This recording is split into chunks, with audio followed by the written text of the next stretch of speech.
Welcome to the Modern Medicine Movement Podcast with Dr. Thomas Hemingway.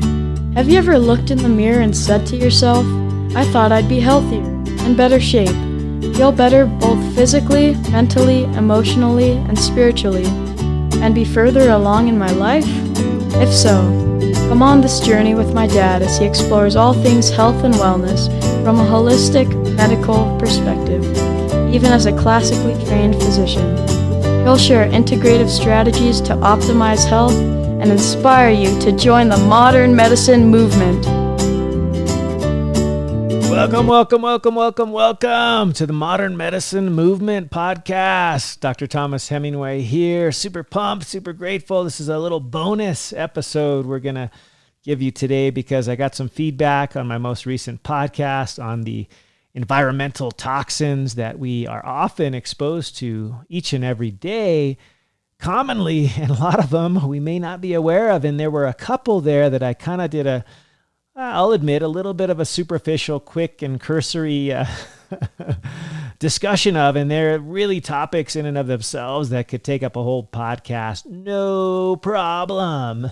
So I wanted to give you a little bit extra, a little bonus round today. So I hope that's okay. I'm going to give you a little bonus round on the environmental toxins and most specifically the heavy metals. And no, I'm not talking about Metallica here, though. You know, Metallica's awesome. One of my favorite bands growing up, you know, right? Do I hear you? Any of you guys feel similarly? Metallica, Freedom for All. Anyway, in last week's podcast, we talked a little bit about the heavy metals in addition to all kinds of other toxins that we can get exposed to literally on a daily basis, many of which we don't even think about. And so I'll just kind of refer you back to that podcast to kind of give you a little bit of a preamble, little precursor to this week, which I wanted to just give a little bit more of a deep dive into the heavy metals, which primarily the ones we worry about are the ones that are most common out there, right? Lead toxicity on the periodic table, the PB, the lead. And what's interesting is lead is the most common of these heavy metals in the Earth's crust. So in the soil, it's ubiquitous, it's everywhere, it's all over the place, and it's unfortunately commonly used in a lot of things, and it has significant uses over the last, 100 years. Unfortunately, as of 1978 in the 80s, we've, at least here in the U.S., we've made some regulations where, no longer do they add lead, to gasoline, and they also don't add lead to paint. Before, almost all paint had lead in it. That was kind of one of the common exposures, especially in kids. Kids like to pick off the paint off things, off toys, off the walls, whatever. And what do? What do all little kids do? They put it in their mouth. And so, when I was in medical school 20 years plus ago, we always talked about lead exposure through paint chips, especially in the pediatrics crowd and the young kids, because they would get exposed to it just at home. The paint was either falling off the walls or they would be noshing on it, or there'd be a toy that they had that was a painted wooden toy and it might have lead paint. And so sort of the American Academy of Pediatrics many years ago recommended all young children, usually by the age of about 2, get a lead blood test. And what's interesting is, they set this sort of, number, right, as a normal quote unquote lead number, which was 5 or less. And like, when you think about that, it doesn't even make sense because no level of lead in your body is normal. So normal should be 0. I don't know what was up with the initial recommendation that, 5 and below is fine. Like, it shouldn't even be 5. Like, why not 0? We should really be shooting for 0.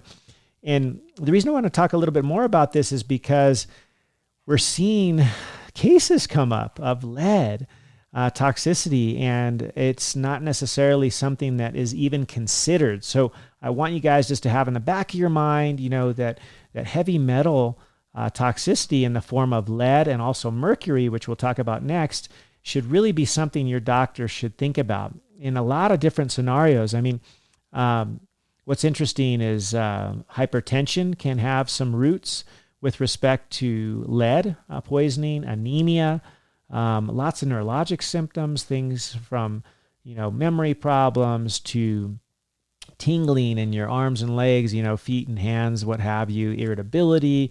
It can cause sleep problems. It can cause abdominal problems, abdominal pain, nausea, cramping, constipation, especially in kids. A lot of neurological effects like developmental problems, problems talking, problems with comprehension. A lot of times they think these kids have autism or ADHD. And if your pediatrician has diagnosed any of these types of conditions in your kids and they have not checked a lead level, like please, please, please, please have them check a lead level or just the whole heavy metal panel, which would include lead and mercury, for example.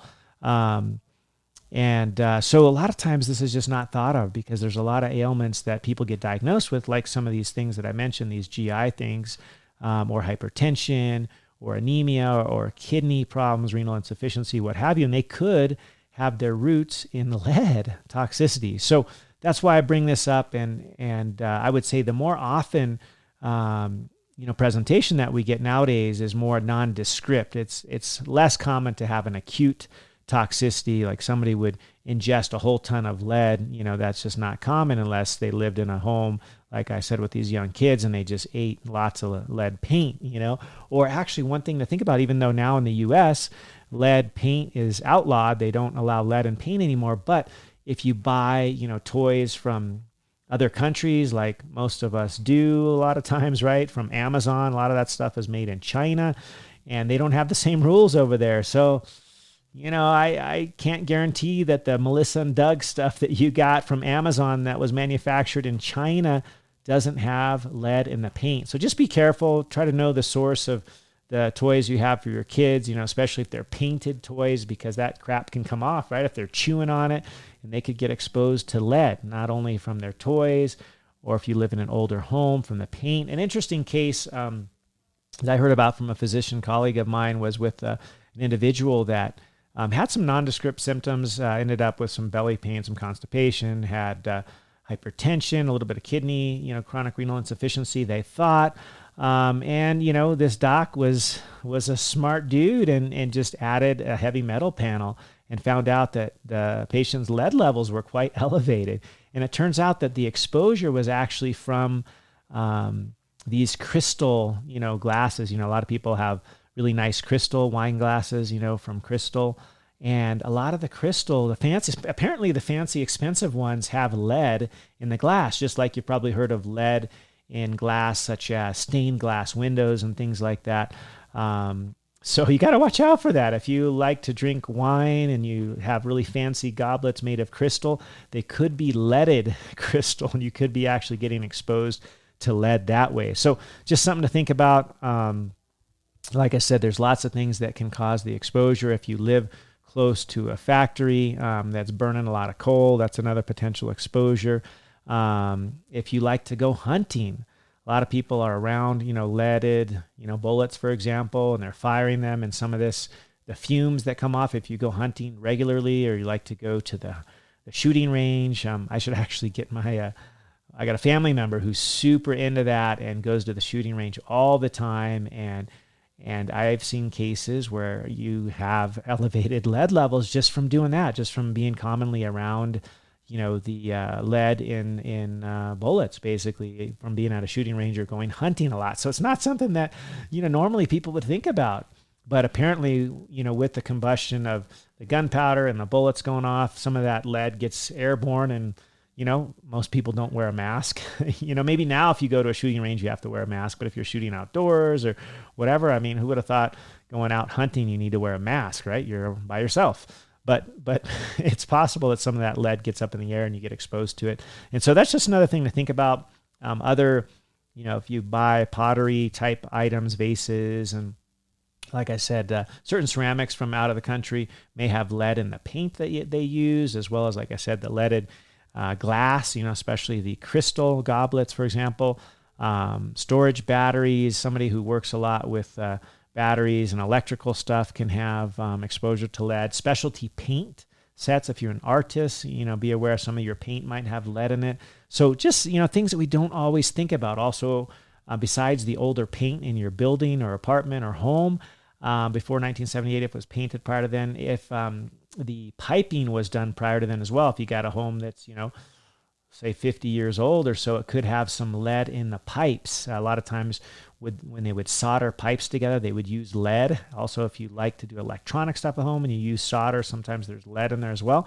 So just be careful with that. A lot of potential exposures for lead out there, not just the paint chips that I was taught about in medical school. So, the main way that it's diagnosed is with a blood test because, as I mentioned, no level of lead is normal in blood. You should really not have any. And so if you have any of those symptoms we talked about, or you might have exposure, you should get it checked. Like I said, anything that is elevated in the blood, although the lab would say 5 and above would be elevated, but really anything above 0 is elevated, and you should get it checked. So, what to do about it? Well, if your levels are elevated, your doctor does your lead level test and it's much above 5, they're going to usually recommend some type of treatment. Often there's some things you can do at home.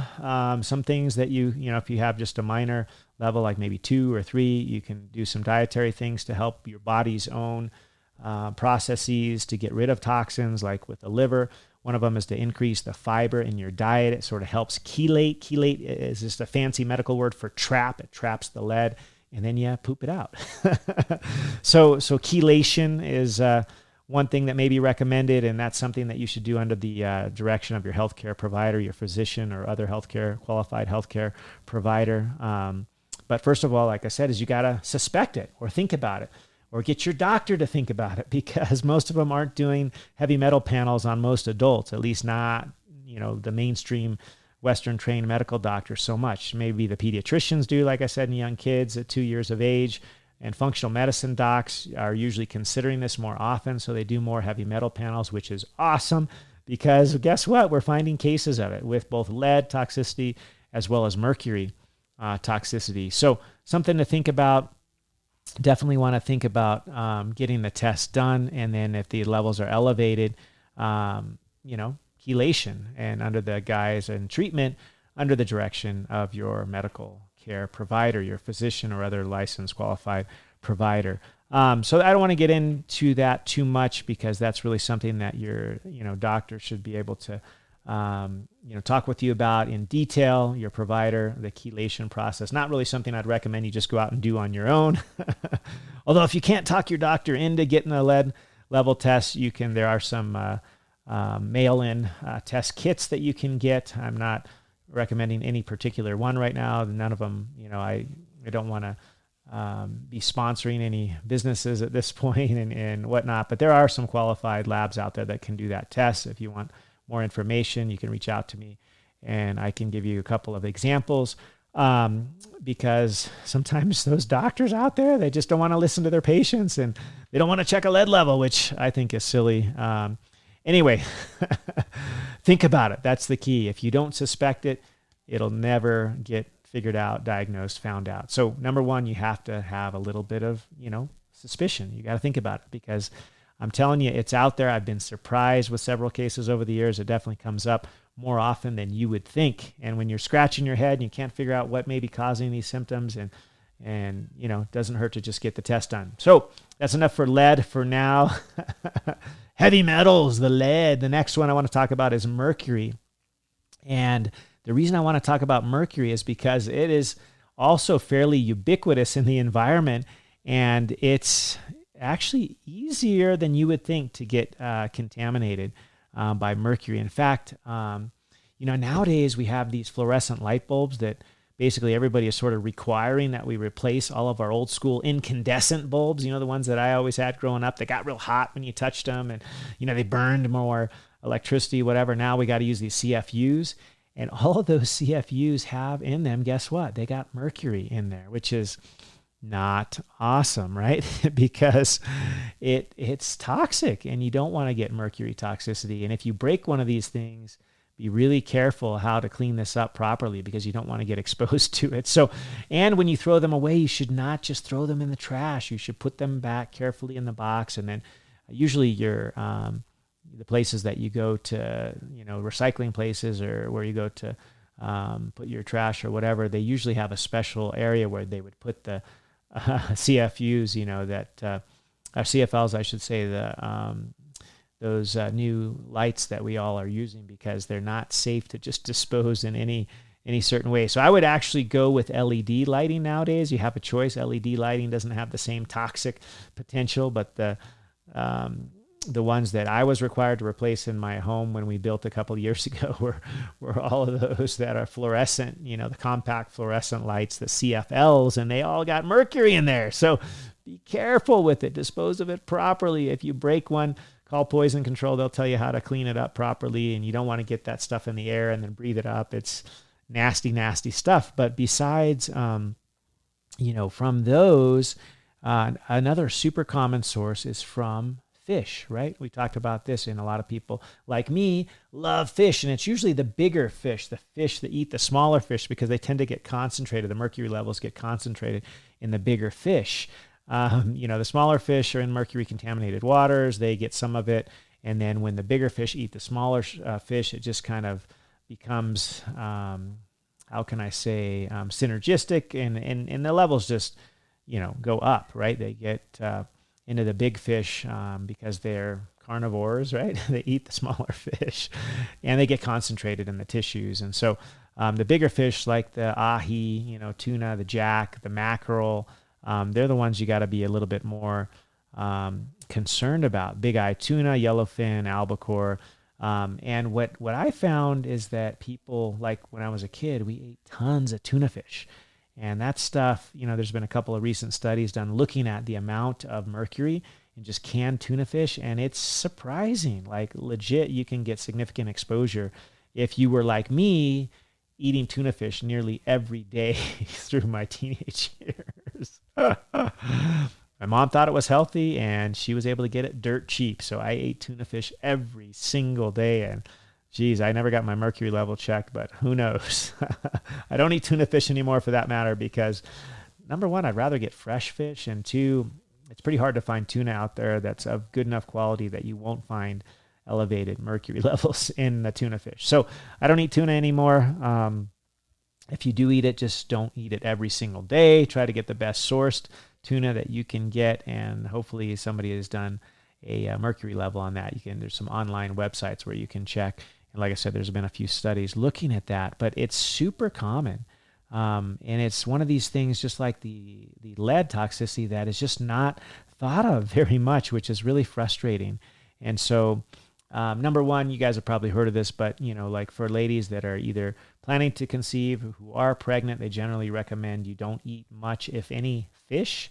And that's because of the potential mercury toxicity, which is most pronounced in pregnant women and unborn babies and newborn babies. It's just, they're so susceptible that you can have significant neurologic and other problems if they get exposed to elevated mercury. So if you are pregnant, planning to get pregnant, probably just leave the fish out of your diet. And if you want to get the omega-3s, which is what I recommend, try to get them elsewhere from a supplement, et cetera, because you just don't want to mess with having elevated mercury levels when you're pregnant or with a young child or breastfeeding and so on and so forth. But anyway, some of the symptoms that you might have, the one that I have noticed in the few people that I've seen elevated mercury is tremor. And tremor is one of those things. There's a lot of causes. There's everything from what they call an essential tremor to, the extremes, which is the rest tremor of like Parkinson's.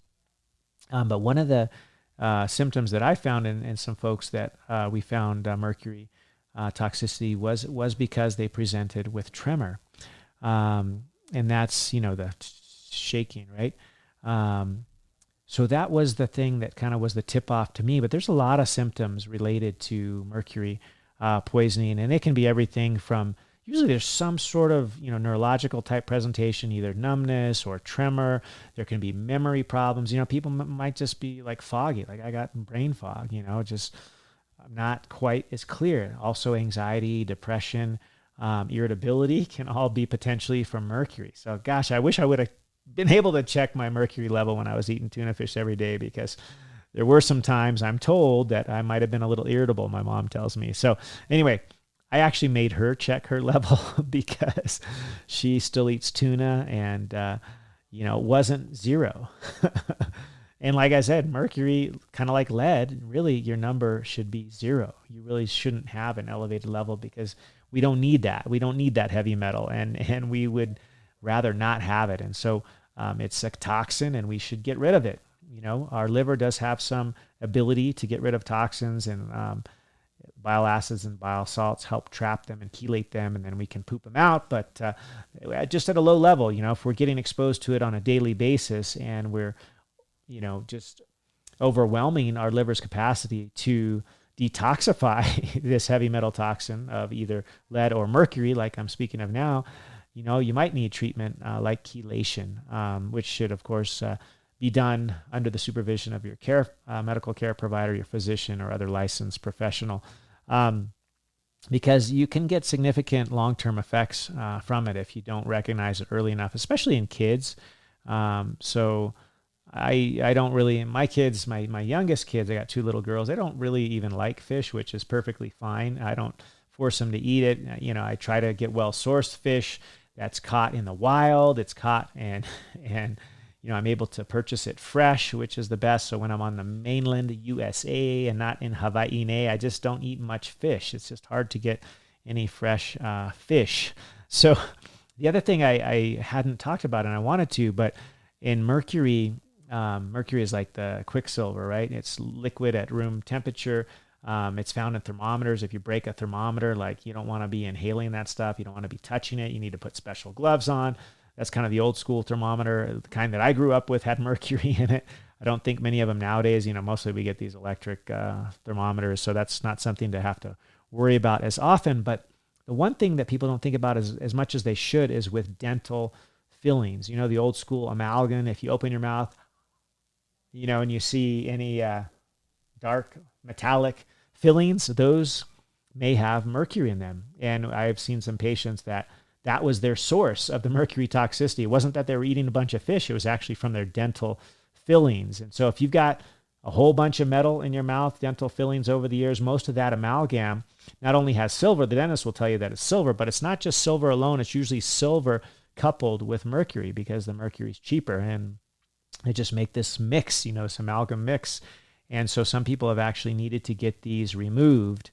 And so if you have a bunch of fillings and you have some of these symptoms, you have some anxiety, depression, brain fog, some tremor, any of these things, just go get your mercury level checked, your heavy metal panel, which will include the lead and the mercury, because sometimes you just wouldn't know unless you looked. And dental fillings have certainly been known to cause this. And when I was a kid, that's what they used. They used metal, and, metallic fillings, the amalgams. And nowadays they try to not use it so much, but it's definitely one of those things you should be thinking about. And if you have any of these symptoms, or if you're concerned about it and you do have a bunch of fillings, definitely get that checked out. Get your mercury level. Anyway, the testing for that, there's blood level, there's a hair and a urine sample as well. Sometimes you need the triple check because the blood levels don't always show it, especially if it's more of a chronic exposure. The hair would work better. If you happen to spill it because a thermometer broke or something, obviously I'd recommend you just call the poison control. They'll tell you how to be able to take care of that in a safe way. And then with respect to the fish, try to always source your fish in the freshest wild-caught way and not farm fish. And like I said, I don't eat any tuna fish anymore because of this, because almost all tuna fish has some level of mercury. And, some would say, well, as long as you don't get enough. And why consume mercury at all if you can help it, right? So be picky. Make sure you get your fish sourced wild and fresh, and I wouldn't eat a lot of tuna. And be aware of those CFLs that might break, right? They got mercury in them as well. Also, people that do jewelry work, gold extractions, and working with metals, oftentimes there'll be some mercury in there as well. So just be careful, and I don't want to say don't eat fish, because I think fish have so many benefits with the omega-3s, which are awesome for brain health and all of that sort of thing. I still eat plenty of fish, but I just make sure it's well sourced. It's not farmed. pay attention. And if you never got your level checked, just get a heavy metal panel, which will include both the lead and the mercury. So what was interesting is there was a study I read, it's been several years now, but they just sampled fish in the U.S. just to see if it had mercury. Just to see, just curiosity. And 27% of the fish that they sampled, and this was just like river trout and stuff like that, which are usually those that don't have significant mercury. It's usually these big ocean fish that are eating the smaller fish.